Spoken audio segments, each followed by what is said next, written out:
الحمد لله الذي خلق السماوات والأرض وجعل الظلمات والنور له الحمد كله أوله وآخره ظاهره وباطنه لا إله إلا الله إله الأولين والآخرين لا إله إلا هو الرحمن الرحيم۔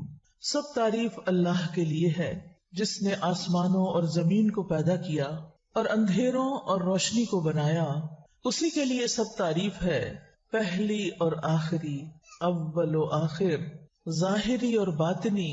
اللہ کے سوا کوئی معبود برحق نہیں، وہ پہلوں اور پچھلوں کا معبود ہے۔ اللہ کے سوا کوئی معبود برحق نہیں، وہ نہایت مہربان اور بہت زیادہ رحم فرمانے والا ہے۔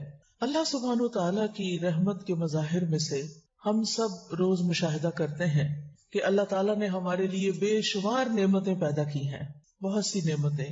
کچھ نعمتیں تو ہمیں ظاہر میں نظر آتی ہیں اور کچھ نعمتیں ہمیں نظر بھی نہیں آتی۔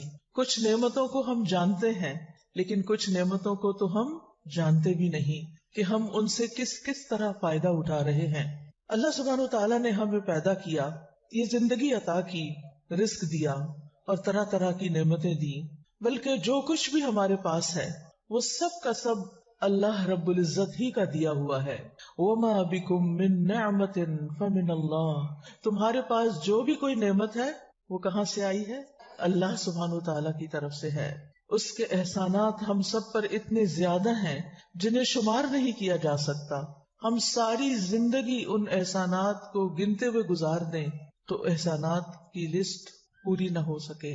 اللہ سبحانہ وتعالیٰ نے ہمیں وہ بھی دیا جو ہم نے مانگا اور وہ بھی دیا جو ہم نے مانگا ہی نہیں اور ہمیں اس کا پتہ بھی نہیں۔ وَآتَاكُم مِّن كُلِّ مَا سَأَلْتُمُوهُ وَإِن تَعُدُّوا نِعْمَةَ اللَّهِ لَا تُحْصُوهَا إِنَّ الْإِنسَانَ لَظَلُومٌ كَفَّارٌ، اور اس نے تمہیں ہر اس چیز میں سے دیا جو تم نے اس سے مانگی، اور اگر تم اللہ کی نعمتوں کو گننا چاہو، شمار کرنا چاہو تو شمار نہ کر پاؤ گے۔ بلا شبہ انسان یقیناً بڑا ہی ظالم، بہت ناشکرا ہے، یعنی ہم اس کی نعمتوں کا شکر ادا ہی نہیں کر سکتے۔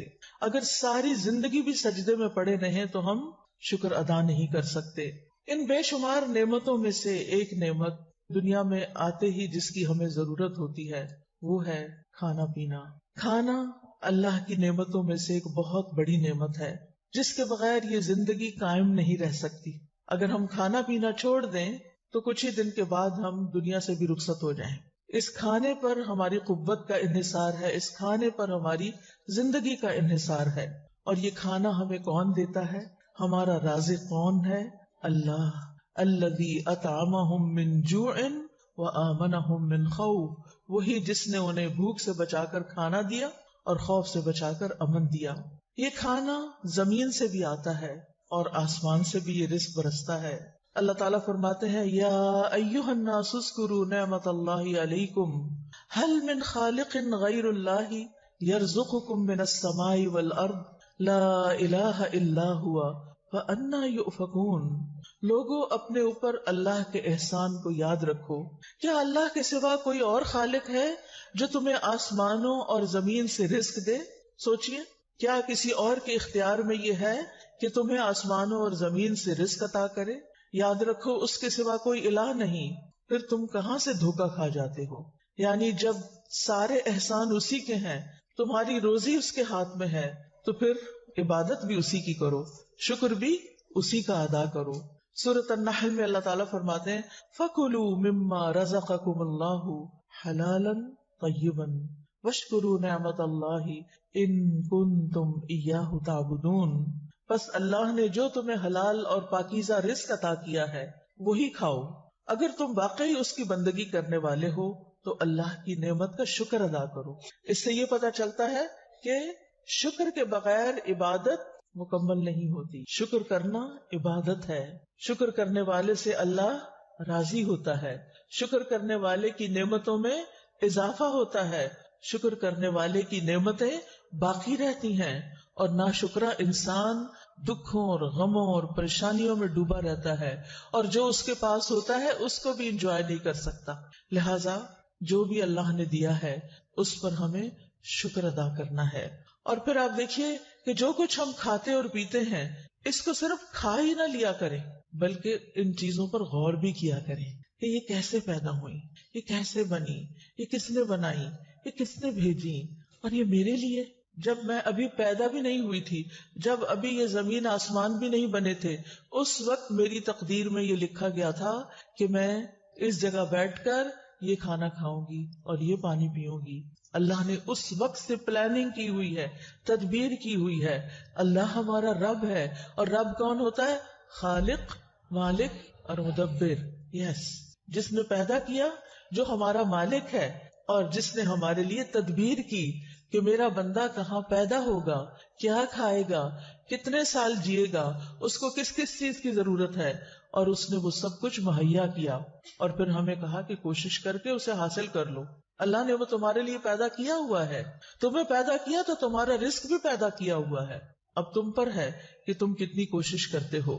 اللہ تعالیٰ کھانے پینے کی چیزوں پر غور کرنے کے لیے حکم دیتے ہیں سورۃ عبسہ میں, فَلْيَنظُرِ الْإِنسَانُ إِلَىٰ طَعَامِهِ أَنَّا صَبَبْنَا الْمَاءَ صَبًّا ثُمَّ شَقَقْنَا الْأَرْضَ شَقًّا فَأَنبَتْنَا فِيهَا حَبًّا وَعِنَبًا وَقَضْبًا وَزَيْتُونًا وَنَخْلًا وَحَدَائِقَ غُلْبًا وَفَاكِهَةً وَأَبًّا مَتَاعًا لَكُمْ وَلِأَنْعَامِكُمْ.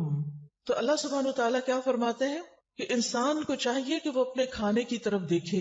ہم ہی نے اوپر سے پانی برسایا, پھر عجیب طرح سے زمین کو پھاڑا, تو اس میں سے ہم نے اناج اگایا, اور انگور اور ترکاریاں, اور زیتون اور کھجور, اور گھنے باغات, اور پھل اور چارہ.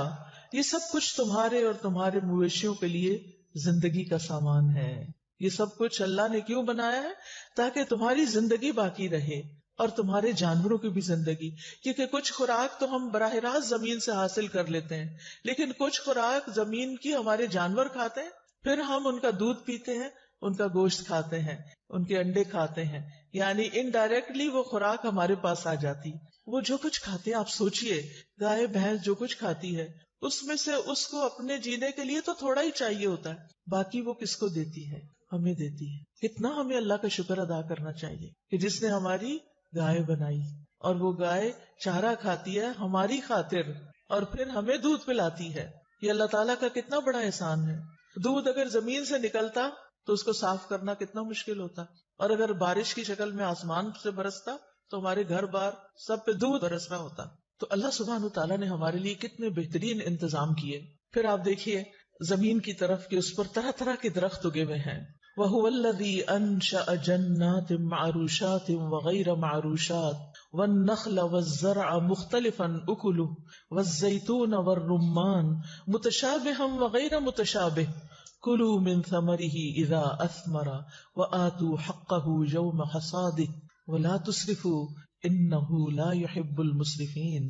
وہی تو ہے جس نے دونوں طرح کے باغات پیدا کیے, ایک وہ جن کی بیلیں چھپروں پہ چڑھائی جاتی ہیں, وہ بھی کس کے لیے ہیں؟ کس کے لیے ہیں؟ ہمارے لیے. دوسرے وہ درخت جو خود اپنے تنے پہ کھڑے ہوتے ہیں, یعنی کچھ تو اپنے تنے پہ کھڑے نہیں ہو سکتے, سہارا لے کے اوپر جاتے ہیں اور پھر ہمارے لیے پھل پیدا کرتے ہیں. نیز کھجوریں اور کھیتیاں پیدا کی جن سے کئی طرح کے معقولات حاصل ہوتے ہیں.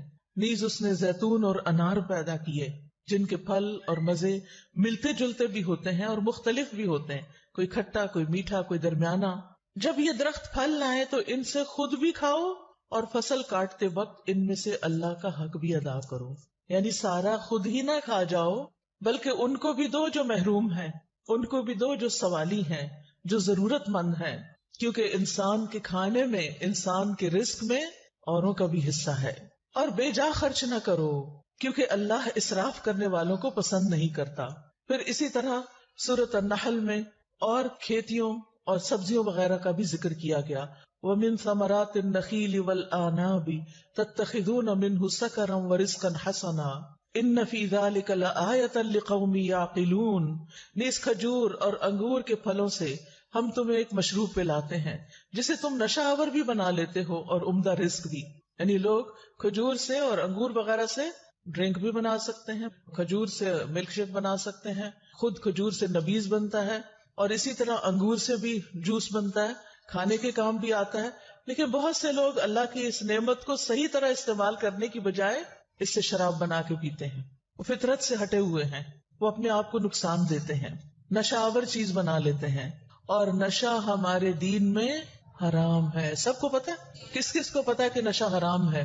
ہاں الحمدللہ پیچھے تک سب کو پتا ہے. لیکن افسوس یہ کہ آج ہمارے ینگسٹرز بے دریغ نشہ استعمال کر رہے ہیں. کالجز کے اندر، یونیورسٹیز کے اندر، حتیٰ کہ ہائی اسکولز کے اندر بچے نشہ کرنا شروع ہو گئے. نشہ حرام ہے. اللہ نے ہمیں عقل دی ہے اور عقل ہی انسان کی خوبصورتی کا باعث ہے. یعنی جو بے عقل انسان ہوتا ہے اس کی طرف کوئی توجہ نہیں کرتا، اس کی کوئی بات نہیں سنتا. تو عقل جو ہے اس کو استعمال کر کے ہی ہمیں جینے کا ڈھنگ آتا ہے، اسے استعمال کر کے ہی ہم دین کا علم حاصل کرتے ہیں. اسی عقل کے ذریعے ہم اللہ تعالیٰ کو بھی پہچانتے ہیں.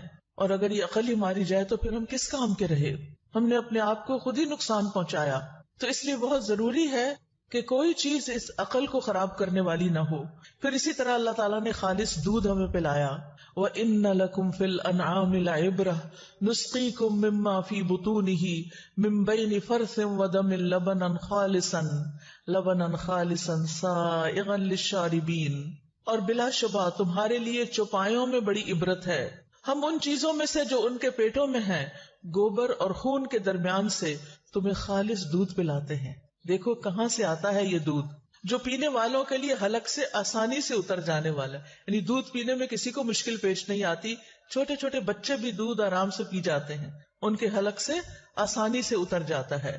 یہاں پر اللہ تعالیٰ لبن کے ساتھ ایک لفظ استعمال فرما رہے ہیں، لبناً خالصاً. لیکن انسان نے اپنے اوپر کیا ظلم کیا؟ پانی ملا دیا، اور بعض اوقات کچھ اور چیزیں بھی ملا دی، کچھ اور پاؤڈر بھی ملا دیے ان کو گاڑھا کر کے بیچنے کے لیے دھوکہ دے کر. کیا ایسی آمدنی حلال ہوگی؟ نہیں.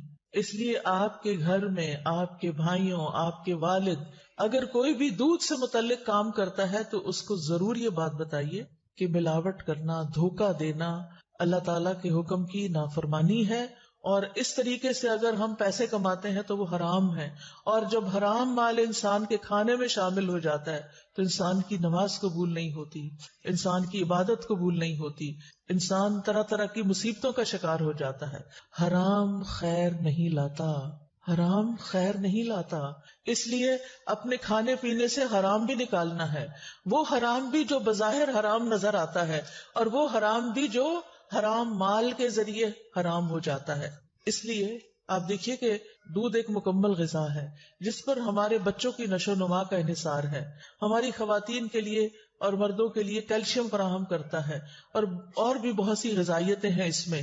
اگر دودھ خالص ہی نہ رہے تو آپ دیکھیے کہ ہم اپنے ہی جیسے انسانوں پر، خود اپنے ہی بچوں پر کیسا ظلم ڈھا رہے ہیں. اور ہمارے اس ظلم کی وجہ سے جو بیمار ہوگا، جو پریشان ہوگا، جس کو بھی نقصان پہنچے گا، قیامت کے دن وہ آ کے ہمارا دامن پکڑے گا، پھر ہمیں اپنے عمل میں سے اس کو دینا پڑے گا. تو بہتر ہے کہ ہم دنیا میں ہی اپنے اعمال کی اصلاح کر لیں اور ہم کھانوں میں ملاوٹ کرنا چھوڑ دیں. پھر اسی طرح اللہ تعالیٰ نے بہترین غذاؤں کا ذکر کرتے ہوئے شہد کا ذکر کیا. اب آپ دیکھیں کن کن چیزوں کا ذکر ہو چکا ہے: سبزیاں، پھل، دودھ، جوس اور شہد.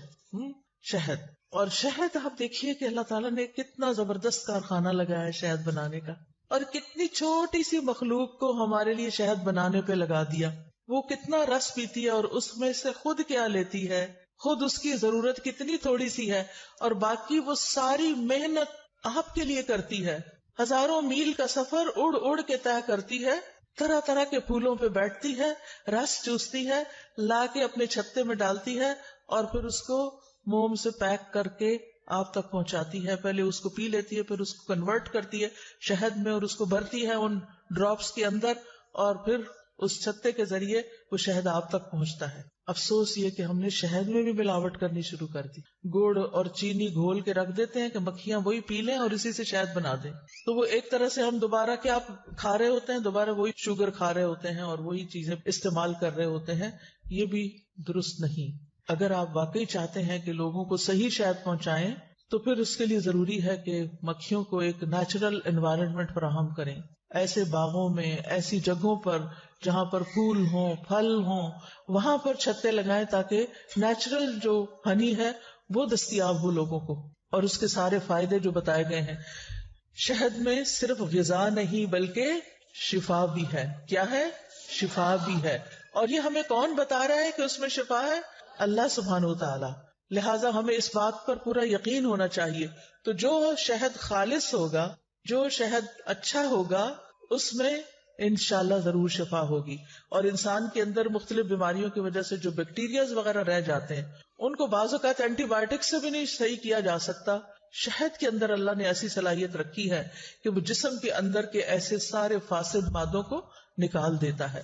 اس لیے اپنی زندگی میں یہ جن جن چیزوں کا ذکر آ رہا ہے نا، جتنا اللہ تعالیٰ توفیق دے، جیسے کچی سبزیاں ہیں، پھل ہیں، اور اس کے علاوہ دودھ ہے اور پھر شہد ہے، ان چیزوں کو اپنی غذا میں شامل کرے. یہ نہیں کہ ساری اکٹھی کر کے ایک ہی دفعہ کھا لینی ہے، یعنی مختلف اوقات میں.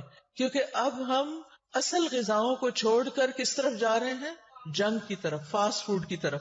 اور اس میں بعض اوقات ایسے کیمیکلز ہوتے ہیں کہ جو صحت کے لیے انتہائی نقصان دہ ہوتے ہیں، اور ان سے ایسی ایسی بیماریاں جنم لیتی ہیں جو مہلک ہوتی. مہلک کا مطلب ہلاک کرنے والی ہوتی ہیں. تو ہمیں کیا کرنا ہے؟ Back to basics. جو اللہ تعالیٰ نے ہمارے لیے پیدا کیا ہے واپس اس کی طرف پلٹنا ہے. بہت سی بچیوں کو دیکھا گیا ہے ہمیں دور سے اسمیل آتی. آپ کو یاد ہے نبی صلی اللہ علیہ وسلم جب معراج پر تشریف لے گئے تھے تو اس وقت آپ کو 2 چیزیں پیش کی گئی تھیں. وہ کیا تھیں؟ شراب اور دودھ.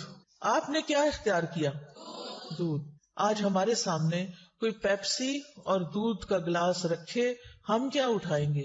کیا واقعی ہم نبی صلی اللہ علیہ وسلم کی سنت کو فالو کر رہے ہیں؟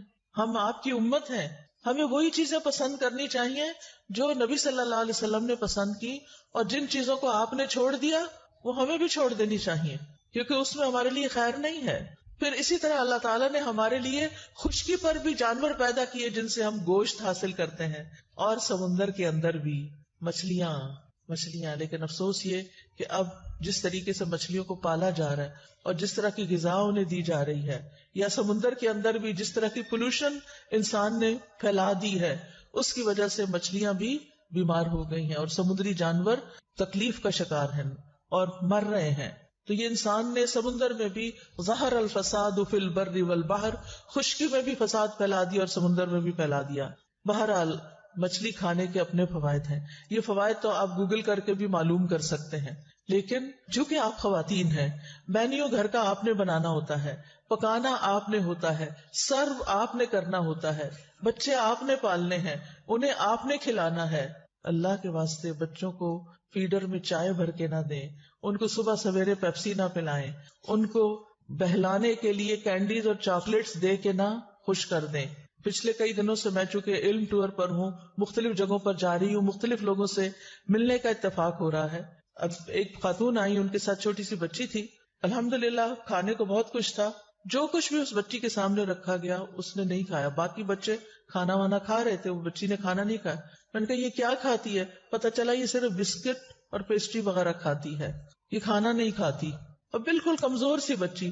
دیکھ کے مجھے اتنا رحم آیا کہ جب یہ بڑی ہوگی تو یہ کس طرح بچے پیدا کرے گی، کس طرح ان کو پالے گی، کس طرح سنبھالے گی، کیا بنے گا اس کا. کیونکہ ہمارے جسم کو ان ساری چیزوں کی ضرورت ہے جو اللہ نے ہمارے لیے پیدا کی ہیں. ان کو ہمارے لیے اللہ نے پیدا کیا، لہٰذا ان کو استعمال کرنے میں اس کا شکر ادا کرنا ہے. یہ بھی شکر ادا کرنے کا ایک ذریعہ ہے کہ ہم ان نعمتوں کو استعمال کریں اور صحیح طور پر استعمال کریں. بہت سی بچیاں فش بھی نہیں کھاتی. کیا ہے؟ اسمیل آتی ہے. اگر ایسا ہی مسئلہ ہے، اسمیل آتی ہے، تو آپ مچھلی کو پکانے کا وہ طریقہ سیکھیں جس سے مچھلی کی اسمیل چلی جائے. ہماری والدہ اس میں کچھ چیزیں لگا کے رکھ دیا کرتی تھی اوور نائٹ. کبھی اس کے اندر لسی، اور لسی میں پتہ نہیں کیا ڈالتی تھی کہ جس سے وہ ڈوبی رہتی تھی اور ساری اس کی اسمیل چلی جاتی تھی، اور پھر بہت عمدہ طریقے سے مچھلی بنتی تھی جس میں کوئی اسمیل نہیں آتی تھی. آج کل تو کچھ مشکل نہیں، جو چیز آپ کے گھر سے نہیں سکھائی گئی وہ آپ یوٹیوب سے سیکھ لیں. مچھلی پکانے کے 1000 طریقے آپ کو وہاں سے مل جائیں گے، اور بغیر اسمیل کے مچھلی پکانے کے بھی مل جائیں گے. لیکن اگر آپ ہی نہیں کھائیں گی تو پھر مجھے ڈر ہے کہ آپ گھر والوں کے لیے بھی نہیں پکائیں گی، اور جب گھر والے بھی نہیں کھائیں گے تو ان کی صحت پر بھی اثر پڑے گا. لہذا ساری بچیوں کو، ساری خواتین کو صحیح طور پر کھانے کا انتخاب، مینیو بنانے کا طریقہ، اس کو صحیح طور پر پکانے کا طریقہ آنا چاہیے، بچوں کو صرف چپس دے کے اسکول نہ بھیجیں، ان کے لنچ باکس میں گاجر کاٹ کے ڈالیں، ان کے لنچ باکس میں تھوڑے سے انگور ڈال دیں، ایک دو کھجور ڈال دیں، ان کو نیچرل چیزوں کے لنچ باکس دیں۔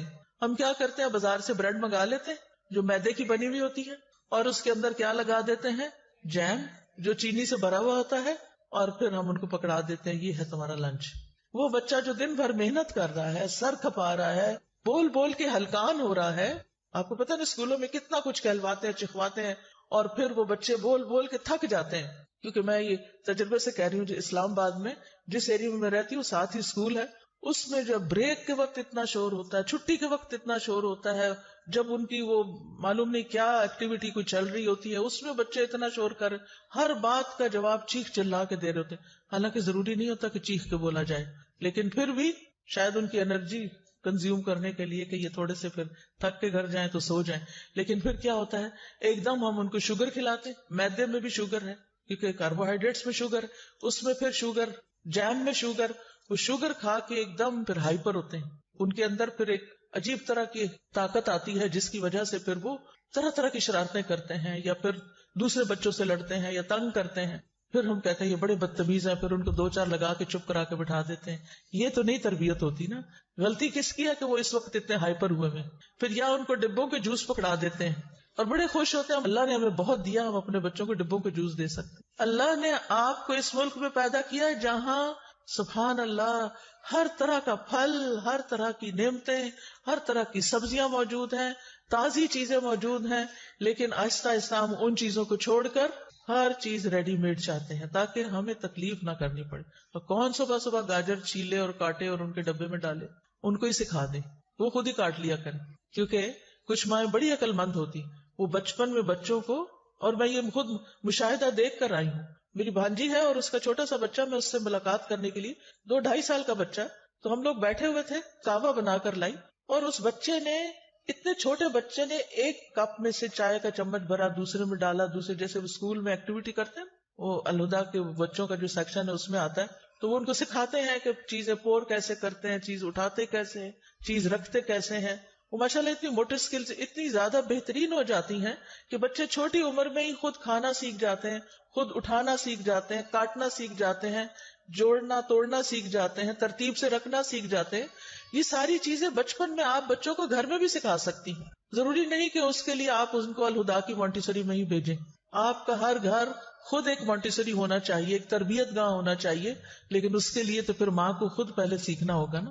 ہم بچیوں کو اتنا کچھ پڑھا دیتے ہیں لیکن ان کو ماں بننا نہیں سکھاتے، ان کو گھر داری نہیں سکھاتے۔ اس سے اچھی تو ہماری نانی دادی وغیرہ تھی کہ جنہوں نے ہماری ماؤں کو اور پھر ہماری ماؤں نے ہمیں اسٹرکٹ طریقے سے سختی کے ساتھ پالا، اور کچھ چیزوں کے اوپر بہت ہی ڈسپلن کیا کہ یہ تو کرنی ہی پڑے گی، یہ تو کرنی، سلائی بھی آنی چاہیے، بٹن لگانا آنا چاہیے، کاج بنانا آنا چاہیے۔ اب یہ چیزیں بھی نہیں ہیں، اچھا بٹن ٹوٹ گیا اٹھا دو، دے دو یہ کسی کو کپڑا، یہ سلائی ادھڑ گئی، اب ہمارے گھر میں تو مشین بھی نہیں ہوتی ہے تو چلانی نہیں آتی، دھاگا ہی نہیں ڈالنا آتا۔ یعنی اگر کسی بچے کو کہنا مشین میں دھاگا ڈالو تو اس کو دھاگا نہیں اب ڈالنا آئے گا، کیونکہ یہ چیزیں، یہ فن، یہ سکلز ناپید ہو گئی۔ اب کیا اس کی جگہ آ گیا موبائل، اب وہ خوب چلانا آ گیا، اب مشین کون چلائے بیٹھ کے، اب تو یہ صرف ایک فن رہ گیا۔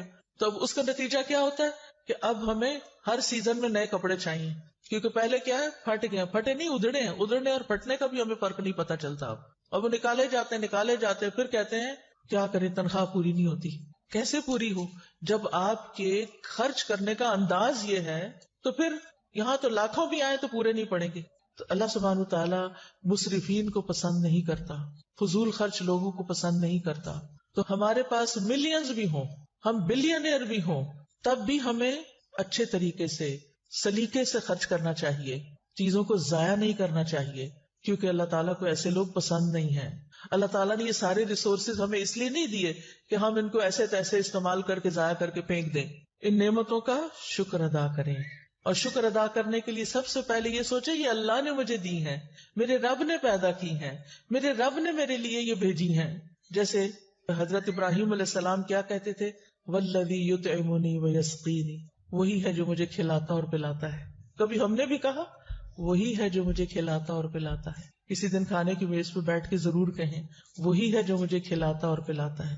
ہمارے اندر یہ یقین ہونا چاہیے کہ جو کھانا ہم کھا رہے ہیں، جو پانی ہم پیتے ہیں، جو چیز ہمیں ملتی ہے، وہ دراصل اللہ سبحانہ تعالیٰ ہی کی طرف سے ہوتی ہے، وہی عطا کرتا ہے.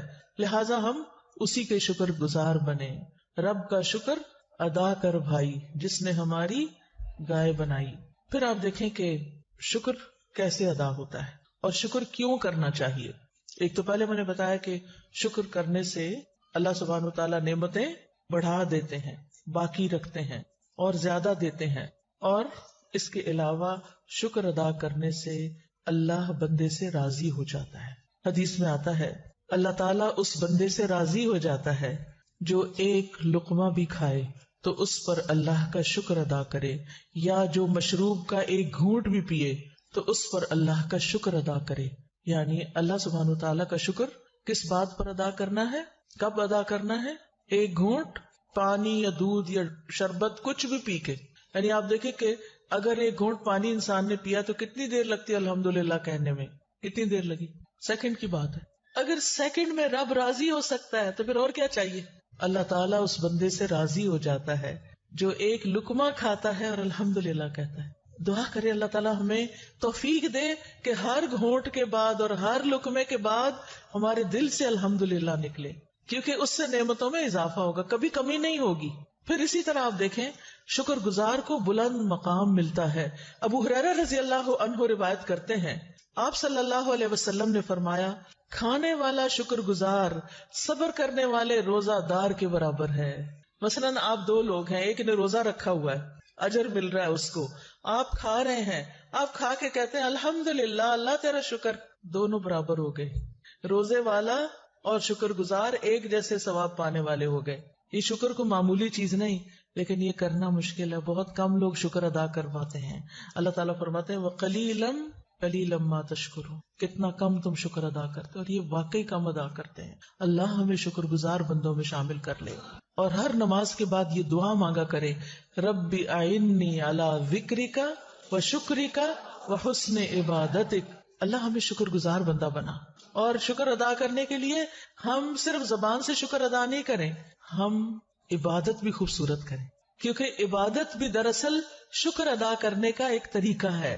قیامت کے دن بندے کا سب سے پہلے حساب یہ ہوگا، اس سے کہا جائے گا کیا میں نے تیرے جسم کو تیرے لیے درست نہیں کیا تھا؟ کیا میں نے تجھے ٹھنڈے پانی سے سیراب نہیں کیا تھا؟ یعنی پینے کو دیا تھا نا، پھر پی کے تم نے کیا کیا، یعنی شکر ادا کیا یا نہیں. اور اسی طرح معمولی نعمتوں کا بھی سوال ہوگا ثم لتسألن یومئذ عن النعیم، پھر تم سے اس دن نعمتوں کے بارے میں ضرور سوال ہوگا. اگر ہم شکر ادا کرتے رہے تو ہمارے لیے نجات ہوگی، اور اگر شکر ادا نہیں کیا تو پوچھ ہوگی کہ کیوں نہیں کیا. اب کھانے پر شکر ادا کرنے کے طریقے کیا ہیں؟ نمبر 1، کھانے کا انتخاب، سلیکشن حلال اور طیب. پہلا کام کیا کرنا ہے آپ نے؟ حلال اور طیب. اللہ تعالیٰ فرماتے ہیں یا ایھا الناس کلوا مما فی الارض حلالا طیبا ولا تتبعوا خطوات الشیطان انہ لکم عدو مبین. اے لوگو ان چیزوں میں سے جو زمین میں ہیں حلال اور پاکیزہ کھاؤ اور شیطان کے قدموں کی پیروی نہ کرو. شیطان کیا چاہتا ہے کہ انسان کو کھانے کے راستے سے بہکائے اور اس کو حلال نہ کھانے دے. اور بعض اوقات ہم حلال کا اہتمام کر لیتے ہیں لیکن طیب کا اہتمام نہیں کرتے. لہذا اللہ سبحانہ تعالیٰ کا یہ حکم ہے ساری انسانیت کو. پھر تمام رسولوں کو اور اہل ایمان کو طیب کھانے کا حکم دیا گیا. رسول اللہ صلی اللہ علیہ وسلم نے فرمایا بے شک اللہ پاک ہے اور پاک ہی قبول کرتا ہے، اور بے شک اللہ نے مومنوں کو بھی وہی حکم دیا ہے جو اس نے رسولوں کو دیا. بس اللہ تعالیٰ نے فرمایا یا ایھا الرسل کلوا من الطیبات واعملوا صالحا، اور اللہ تعالیٰ نے فرمایا یا ایھا الذین آمنوا کلوا من طیبات ما رزقناکم. تو دونوں کو کیا حکم ہے؟ پاک چیزیں کھاؤ، جو ہم نے پاک رزق دیا اس میں سے کھاؤ. رسول اللہ صلی اللہ علیہ وسلم نے فرمایا بے شک مومن کی مثال شہد کی مکھی کی طرح ہے، جو پاکیزہ چیز کھاتی ہے پاکیزہ رس خارج کرتی ہے، اور جس پھول پتے پہ بیٹھتی ہے نہ وہ ٹوٹتا ہے نہ خراب ہوتا ہے. ایسا ہوتا ہے مومن. ہم سب بھی کہتے ہیں ہم بھی مومن ہیں. کیا ہمارے اندر یہ کوالٹی ہے کہ پاکیزہ صاف ستھری چیز کھائیں، باسی اور گلی سڑی اور گندی اور خراب اور وہ جو ہماری صحت کو خراب کر دے اس کو چھوڑ دیں. اور پھر جس جگہ بھی ہم بیٹھیں وہاں کیسے بیٹھیں کہ جب اٹھے تو صاف ستھری جگہ چھوڑ کے جائیں. یہ نہیں کہ ٹیشو پیپر چھوڑ دیں اور اپنی کو پینسل وہیں چھوڑ جائیں اور جیکٹ اتار کے رکھی تھی وہی وہاں بھول جائیں اور کوئی گھڑی یا سیل یا اور پھر انتظامیہ کو تنگ کریں وہ ہماری چیز وہاں رہ گئی تھی اب وہ کہاں ہے. وہ کیا جانے، صرف آپ ہی تو نہیں تھے نا وہاں، اور بھی تو لوگ تھے. تو اس لیے شہد کی مکھی سے تشبیہ دی کہ جس چیز پہ بیٹھتی ہے نہ وہ ٹوٹتی ہے نہ خراب ہوتی ہے.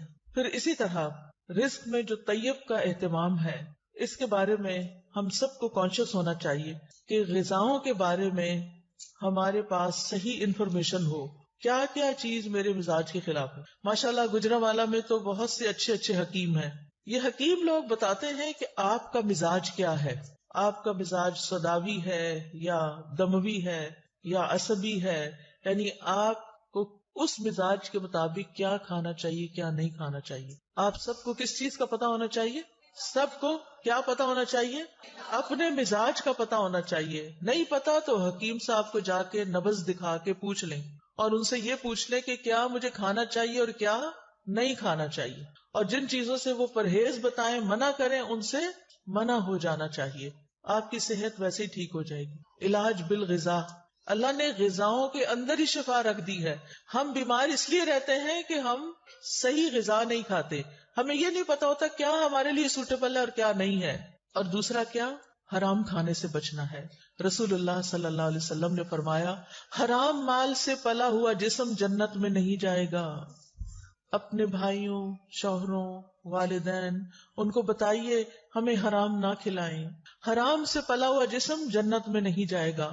ایک اور جگہ پر آتا ہے آپ نے فرمایا اے کعب بن عجرہ، وہ گوشت اور خون جنت میں داخل نہیں ہوگا جو حرام پر پلا بڑھا، وہ جہنم کا زیادہ مستحق ہے. تو شکر ادا کرنے کے لیے کیا کرنا ہے؟ حرام چھوڑ دینا ہے، حرام نہیں کھانا. پھر کھانے سے پہلے کیا پڑھنا چاہیے؟ بسم اللہ. رسول اللہ صلی اللہ علیہ وسلم نے فرمایا جب تم میں سے کوئی بھی کھانا کھانے لگے تو بسم اللہ پڑھ لے. اگر شروع میں یاد نہ رہے تو درمیان میں جہاں یاد آئے بسم اللہ فی اولی و آخری. کھانا بیٹھ کے کھانا چاہیے یا کھڑے کھڑے کھانا چاہیے؟ سب کو پتا ہے. کس کس کو پتا ہے کھانا بیٹھ کے کھانا چاہیے؟ ماشاءاللہ. کھانا اور پانی بھی بیٹھ کے. انس رضی اللہ عنہ بیان کرتے ہیں نبی صلی اللہ علیہ وسلم نے اس بات سے منع فرمایا کہ کوئی شخص کھڑے ہو کر پیے، چاہے دودھ ہو، چاہے پانی ہو، چاہے کچھ اور ہو. قتادہ کہتے ہیں ہم نے انس سے کہا کھانے کے بارے میں کیا حکم ہے؟ انہوں نے کہا یہ زیادہ شر والا اور گندا عمل ہے اور یہ انسان کی صحت کے لیے بھی نقصان دہ. کچھ لوگ شادیوں پہ جاتے ہیں، وہاں بوفے لگے ہوتے ہیں، وہ کیا کرتے ہیں کوئی چیز یہاں سے اٹھائی منہ میں ڈالی، آگے گئے وہاں سے کھڑے کھڑے کھایا، پلیٹ میں لیے کھڑے ہو کے کھانے لگ گئے. اگر کرسی نہیں تو تھوڑا سا زمین پہ بیٹھ جائیں، کھڑے ہو کے تو نہ کھائیں. تو چلتے پھرتے کھڑے ہو کر نہ کھائیں. خواتین خاص طور پر کچن میں اگر کھڑے ہو کے کام کر رہے ہیں تو کھڑے کھڑے چیزیں مت کھائیں. پھر یہ بتائیے کہ دائیں ہاتھ سے کھانا چاہیے یا بائیں ہاتھ سے کھانا چاہیے؟ دائیں ہاتھ سے.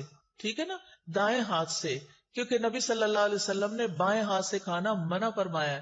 ایک شخص آپ کی موجودگی میں بائیں ہاتھ سے کھا رہا تھا، آپ نے اس کو منع کیا تو اس نے کہا کہ میں دائیں ہاتھ سے نہیں کھا سکتا.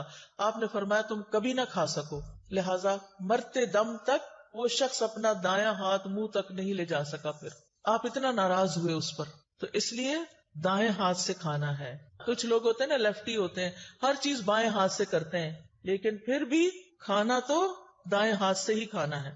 ویسے تو نبی صلی اللہ علیہ وسلم ہر وہ چیز جو لیتے دیتے تھے اس میں دایاں ہاتھ استعمال کرتے تھے.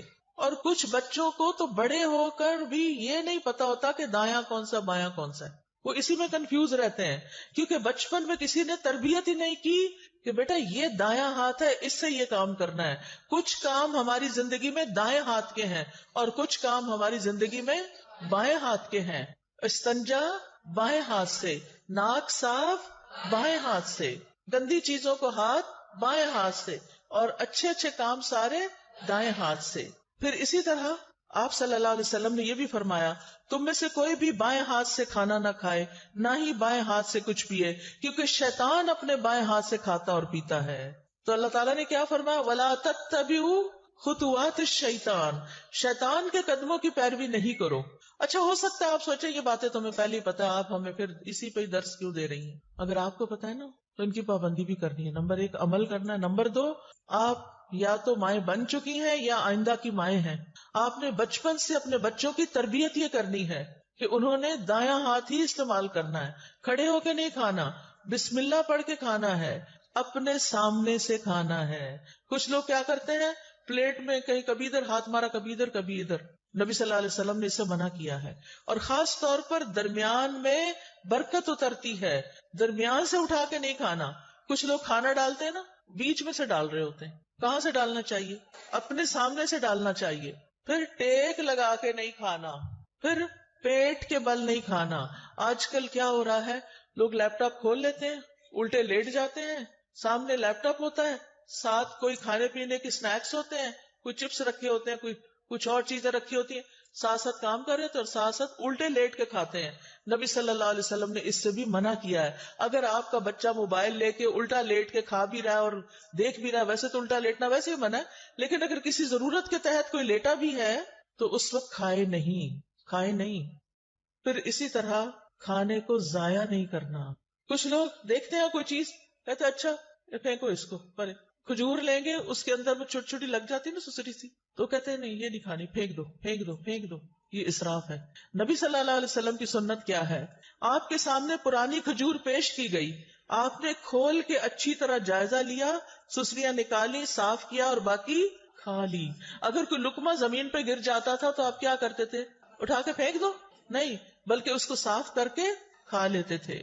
نبی صلی اللہ علیہ وسلم نے فرمایا شیطان تم میں سے ہر ایک آدمی کے پاس اس کے ہر کام کے وقت موجود رہتا ہے، یہاں تک کہ کھانے کے وقت بھی. لہٰذا جب تم میں سے کسی کا لقمہ گر جائے تو چاہیے کہ اس کو کھا لے صاف کر کے اور اسے شیطان کے لیے نہ چھوڑے. کھانے کے بعد برتن کو کیا کرنا چاہیے؟ صاف کرنا چاہیے. ہم پہلے بے سوچے سمجھے برتن بھر لیتے ہیں، خاص طور پہ شادیوں میں. توجہ سے سنیے یہ بات، بڑی سخت تکلیف ہوتی ہے جب لوگ شادیوں پہ جاتے ہیں اور پلیٹوں کے اندر چھوٹے چھوٹے ٹیلے بنا لیتے ہیں کھانا ڈال ڈال کے، اور پھر 2-4 لقمے کھاتے ہیں، کوئی چھوٹے بچے کو ساتھ کھلایا اور باقی ساری کی ساری پلیٹ واپس. اس کا حساب کون دے گا؟ پہلے تھوڑا ڈال کے چکھ لیں کہ آپ کے حساب سے نمک پورا ہے یا نہیں، اور اگر پہلی دفعہ میں آپ کو ٹھیک لگتا ہے تو بس پھر دوبارہ اتنا ڈالیں جتنا آپ کو بھوک ہے کھانا ہے. کھانا زیادہ نہیں ڈالنا، نہ گھر میں، نہ شادیوں میں، پارٹیوں میں، نہ کسی کے گھر، کیونکہ وہاں انسان سوچتا ہے میرا کیا جاتا ہے، مجھے تو کوئی نقصان نہیں. اور کتنا کھانا ضائع ہوتا ہے. اور آپ کو پتا ہے کہ آپ ہی کے شہر میں کتنے لوگ رات کو بھوکے سوتے ہوں گے، آپ نے ان کے حصے کا بھی منگا کے پکا کے ضائع کر کے بنوں میں پھینک دیا. تو کھانے کے بعد برتن صاف کرنا ہے. اگر کسی وجہ سے بعض اوقات اندازہ نہیں ہوتا، کچھ چیزیں ایسی ہوتی ہیں ان کو کھا کے جلدی پیٹ بھر جاتا ہے، تو پھر اس کھانے کو الگ نکال لیں. اگر کوئی بلی وغیرہ ہے اس کو ڈال دیں، اگر کوئی چاول وغیرہ ہے اپنے گھر میں ایک ایسی کنالی رکھ دیں، کوئی ایسی ڈش رکھ دیں کہ جس میں بچا ہوا کھانا جا کے ڈال دیں. پرندے آئیں گے وہ کھا کے چلے جائیں گے، آپ کو ثواب ملے گا. میں تو جب روٹی خود بناتی تھی تو پیڑے کا آٹا ہوتا ہے نا، وہ اگر ہاتھوں کو لگ جاتا تھا تو میں اس کے لیے الگ برتن رکھتی تھی، اور صبح سے رات تک جتنی بھی اس کے اندر ہاتھ سے اترا ہوا آٹا جمع ہوتا تھا وہ شام تک چھوٹی چھوٹی سوئیاں بن جاتا تھا سوکھ کے، پھر میں اس کو چڑیا کو ڈال آتی تھی. کیونکہ ذرے کا بھی وزن ہوگا نا قیامت کے دن، کے نہیں ذرے کا وزن ہے نا. فَمَن يَعْمَلْ مِثْقَالَ ذَرَّةٍ خَيْرًا يَرَهُ وَمَن يَعْمَلْ مِثْقَالَ ذَرَّةٍ شَرًّا يَرَهُ. شر کیا ہے؟ ضائع کرنا. خیر کیا ہے؟ کسی کے فائدے میں لے آنا. اور مجھے امید ہے کہ آپ پرندوں وغیرہ کے لیے پانی بھی رکھتے ہوں گے. آج کل آپ دیکھیں بارشیں نہیں ہو رہی، سخت گرمی میں بھی پانی ڈالیں، لیکن سردی میں بھی پانی رکھیں. کبھی راستے میں دیکھتے نا پرندوں وغیرہ کو، میں سوچتی کہیں پانی نظر نہیں آ رہا، پتہ نہیں کہاں سے پیتے ہیں بےچارے، ان کو بھی پیاس لگتی ہوگی. تو آج کل بھی کچھ نہ کچھ پانی، یعنی برتن بنا چھوڑے گھر میں. اگر آپ کو چھوٹا سا بھی گھر ہے، کھڑکی کے باہر بھی چھوٹی سی جگہ ہے تو وہاں ایک چھوٹی سی کوئی چیز لگا دیں، لیکن اپنے ساتھ دوسروں کا بھی خیال رکھیں. پھر اسی طرح صحت کو فائدہ دینے والی غذا کھائیں اور وہ چیزیں چھوڑ دیں جو صحت کو نقصان دیتی ہیں. ام منذر کہتی ہیں رسول اللہ صلی اللہ علیہ وسلم میرے گھر تشریف لائے، آپ کے ساتھ علی رضی اللہ عنہ بھی تھے، اور علی رضی اللہ عنہ بیماری سے اٹھے تھے، کمزور تھے.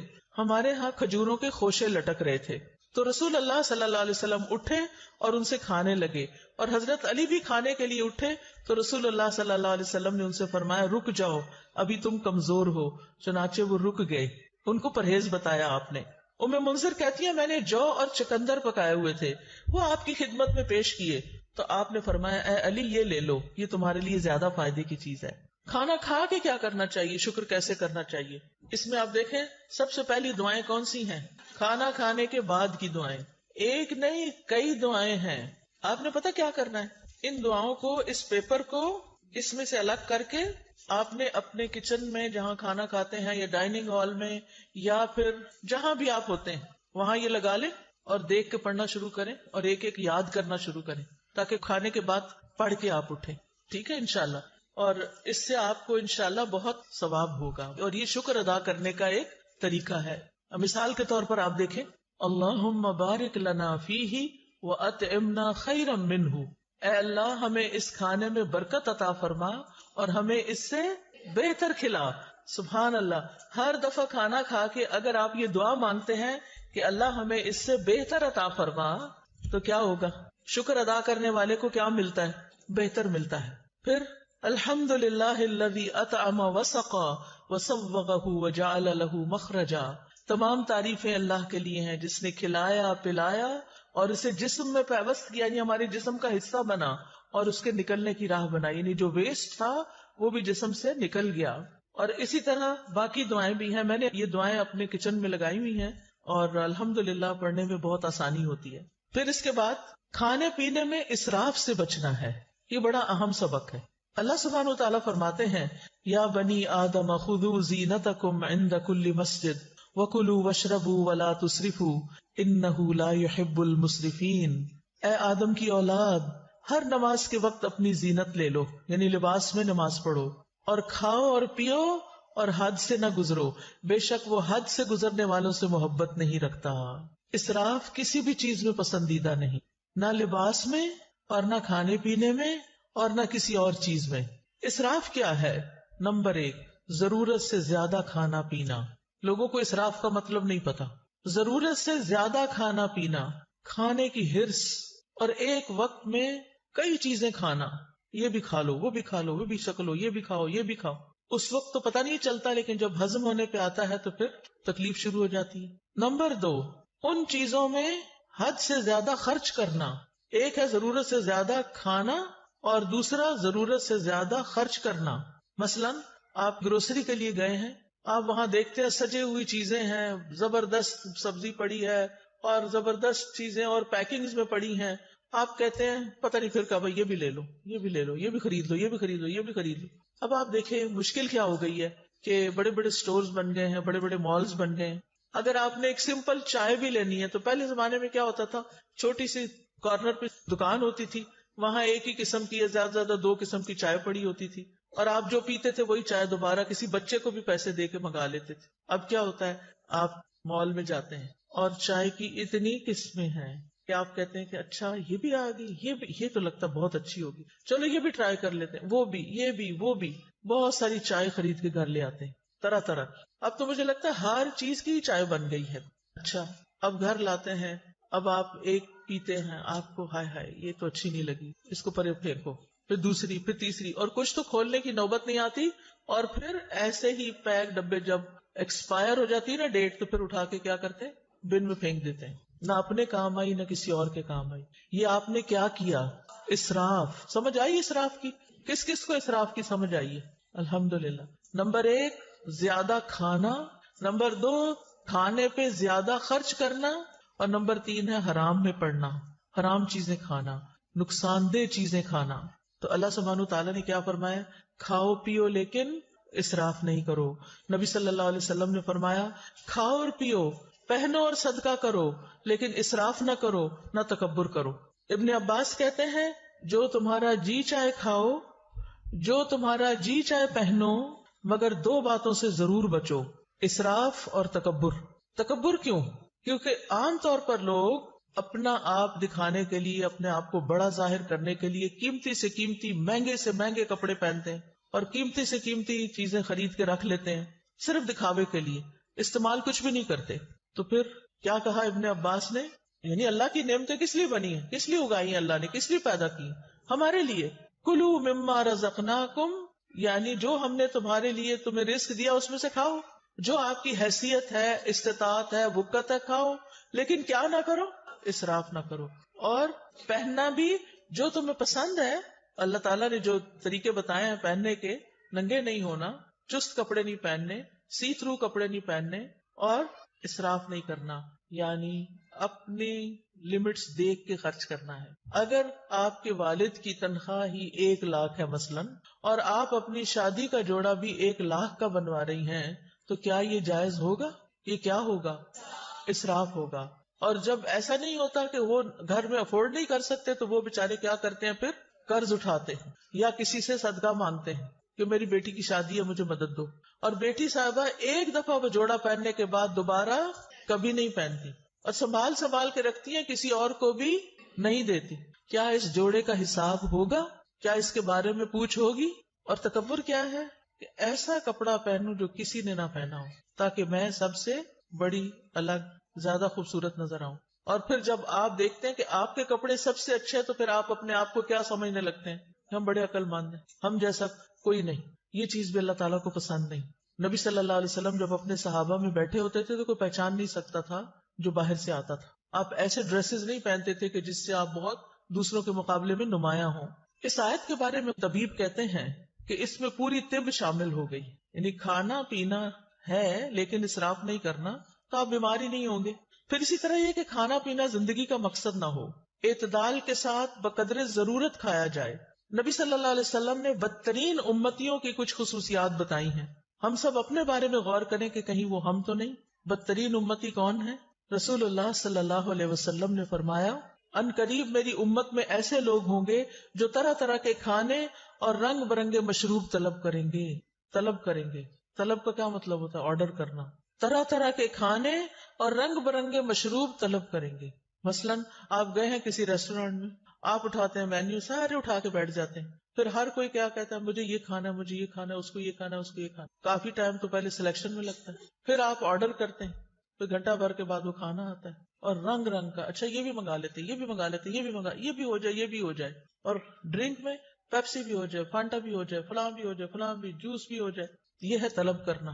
اور فرمایا طرح طرح کے کپڑے پہنیں گے، گفتگو میں بے احتیاطی کریں گے، یعنی بولتے وقت نہیں سوچیں گے کہ کسی بڑے سے بات کر رہے ہیں یا چھوٹے سے کر رہے ہیں، سچ بول رہے ہیں یا جھوٹ بول رہے ہیں. اور طرح طرح کی سواریوں پہ سوار ہوں گے. جن کے پاس ذرا زیادہ دولت آ جاتی ہے، پھر ان کو کیا شوق لگ جاتا ہے؟